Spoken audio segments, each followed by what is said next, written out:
Imagine this. It's the 1950s. The lights are bright. The cameras are flashing. The red carpet is alive with glitter and diamonds. And the whole world is asking one question. Who is the most beautiful woman in the world? Back then, we didn't have Instagram filters or TikTok trends deciding beauty. It was decided by the cinema. By the headlines in newspapers. By posters in theater windows. And in those years, two women, two goddesses, were at the very center of that conversation. Sophia Loren. Gina Lollobrigida. Both breathtaking. Both unforgettable. And, according to the media, locked in one of the fiercest and most glamorous rivalries Hollywood had ever seen. You know that feeling when someone compares you to somebody else?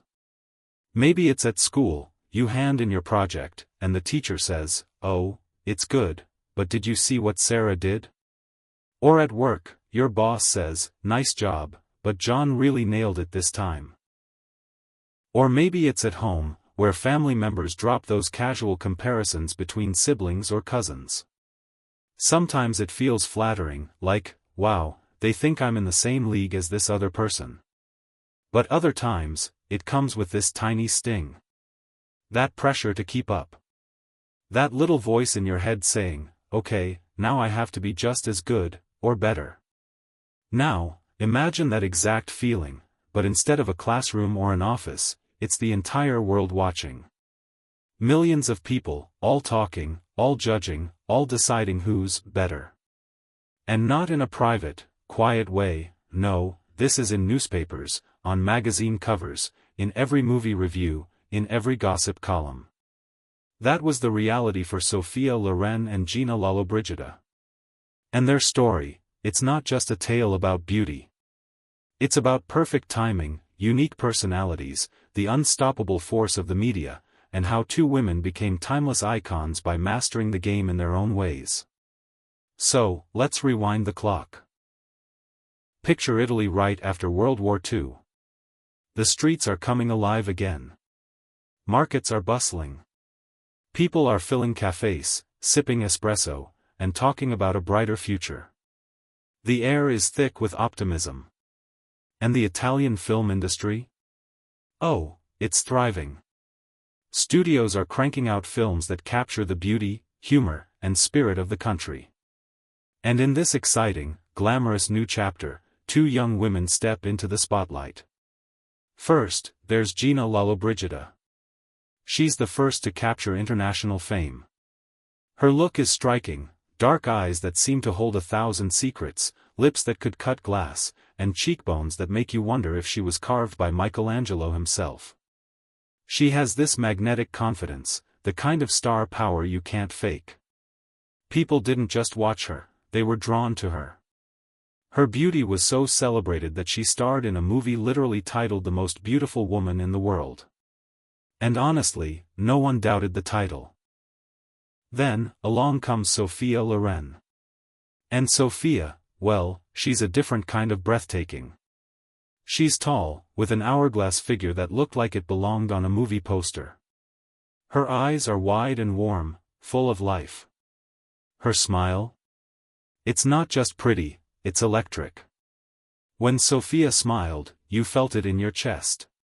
She had this rare ability to reach right through the screen and make you feel like she was looking directly at you, even if you were sitting way up in the back row.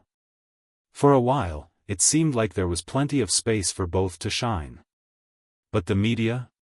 Oh no. The media loves a good rivalry, and they saw an irresistible story forming. And that's when the battle really began. See, in the 1950s, the press knew exactly how to sell drama. They didn't just write about stars, they created narratives. And Sophia and Gina? They were the perfect leads in a Hollywood-style showdown. Every headline turned into a contest. Who was more beautiful? Who was the better actress? Who wore the gown more elegantly at last night's premiere? Who had the bigger box office hit? Now here's something worth remembering. Neither Sophia nor Gina ever went around badmouthing each other. In fact, in interviews, they often dismissed the idea of a personal feud. But once the gossip train leaves the station, good luck stopping it. And the studios? They weren't about to slam the brakes. If anything, they kept throwing coal on the fire. The rivalry meant publicity, and publicity meant money.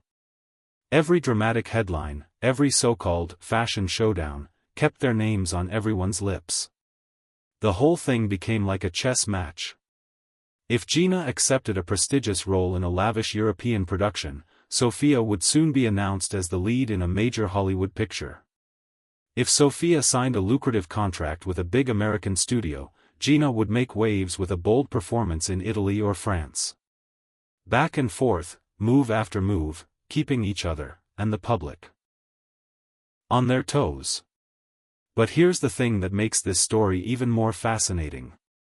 This wasn't just about their looks. Yes, they were both beautiful beyond words, but they were also shrewd, ambitious, and multi-talented. Gina didn't just stop at acting. She was an incredibly skilled photographer. She traveled the world, photographing some of the most famous and powerful people of the time, Fidel Castro, Paul Newman, and even Salvador Dali. Later, she threw herself into sculpting, proving she had an entirely different set of creative gifts. Gina wasn't afraid to reinvent herself and show she was more than just a pretty face on a poster. Sophia's strength, on the other hand, was her life story.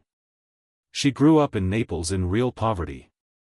She often spoke about going to bed hungry, about the struggles her family faced. That backstory gave her a kind of emotional depth that audiences connected with instantly.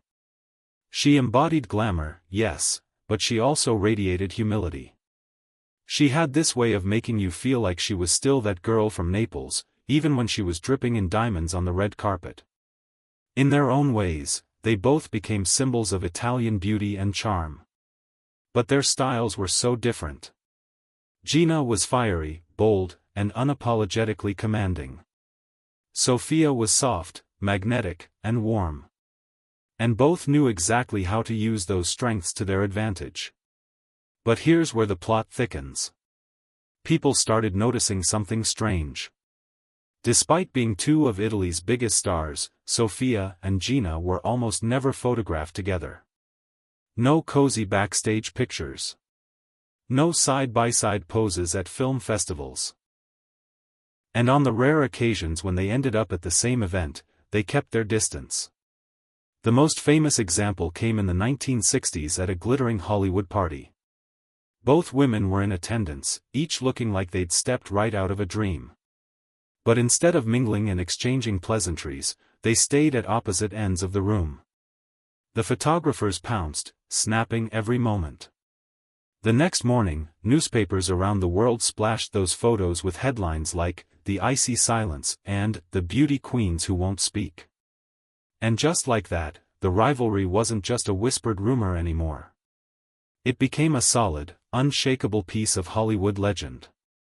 Now, here's the twist: years later, both Sophia and Gina revealed there wasn't any deep-seated hatred between them. Were they close friends? No. They didn't go out for coffee together or share vacations. But there was respect. Sophia once summed it up perfectly when she said, "We were two lions in the same arena. How could we not be compared?" And that's something worth thinking about. Historians and film critics have pointed out that this rivalry, whether it was completely real or partly exaggerated, might have been a blessing for both. The comparisons kept them in the headlines. And in show business, where fame can disappear in the blink of an eye, staying relevant is everything. As one expert put it, a little competition keeps you sharp. It pushes you to give your very best. Maybe that's the lesson here. Sometimes, the person you see as competition isn't holding you back, they're pushing you forward. They're keeping you motivated, keeping you inventive, keeping you fighting for your spot. And maybe, just maybe, that's exactly what happened with Sophia Loren and Gina Lollobrigida. So, was this truly a bitter, personal feud? Or was it, at least in part, a perfectly timed publicity tool that both women, knowingly or not, played along with? Maybe it was a mix of both.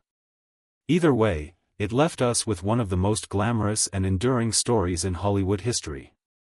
Two women. Two very different styles. One golden era. And a legacy that still makes people stop and stare today. So now it's over to you.